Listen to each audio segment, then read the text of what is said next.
Chama cha mawakili wa serikali Tanzania TPBA kimetoa tamko rasmi kuhusu matukio yaliyojitokeza wakati wa uchaguzi mkuu wa Oktoba 29 hadi Novemba 4, 2025, kikisisitiza umuhimu wa kuheshimu utawala wa sheria, wajibu wa raia na mipaka ya matumizi ya haki za binadamu nchini. Kupitia tamko lililotolewa leo Novemba 12, 2025, TPBA imesema kimechunguza kwa kina taarifa na tuhuma mbalimbali zilizotolewa na taasisi na mashirika ya haki za binadamu, kikieleza kuwa haki na uhuru wa mtu binafsi lazima vitumike bila kuathiri usalama wa taifa au kuvunja haki za wengine. Katika taarifa yake imesema, ninainukuu, kama ilivyoelezwa na ibara ya 30(1) ya katiba, haki na uhuru wa binadamu havitumiwi kwa namna inayosababisha kuingiliwa kati kwa haki na uhuru wa watu wengine au kuvuruga maslahi ya umma. Mwisho wa kunukuu. TPBA imefafanua kuwa maandamano yaliyofanyika Oktoba 29 mwaka huu 2025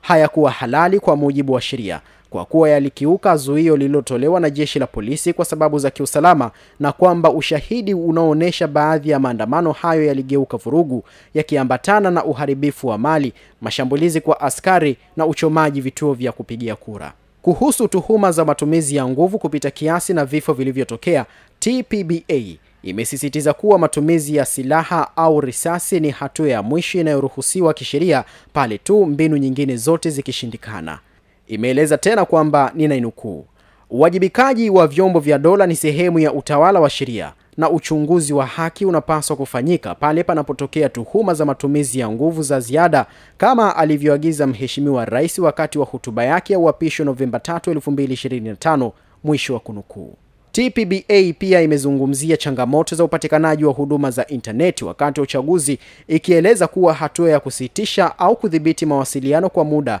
inaruhusiwa kisheria pale inapolenga kulinda usalama wa taifa au kuzuia uvunjifu wa amani. Aidha, chama hicho kimeonya vyama vya siasa na taasisi zinazohusishwa na vurugu kuwa, kwa mujibu wa ibara ya 20(2) ya katiba na sheria ya vyama vya siasa, chama chochote kinachoshiriki au kushinikiza uvunjifu wa amani kinaweza kufutiwa usajili na viongozi wake kuwajibishwa kisheria, ikiwemo chini ya sheria ya kuzuia ugaidi. Katika wito wake kwa taifa, TPBA imehimiza wadau wa haki za binadamu, asasi za kiraia na taasisi za kitaaluma kushirikiana na serikali kuhakikisha uchunguzi wa haki na usiokuwa na upendeleo unafanyika juu ya matukio yote ya uchaguzi.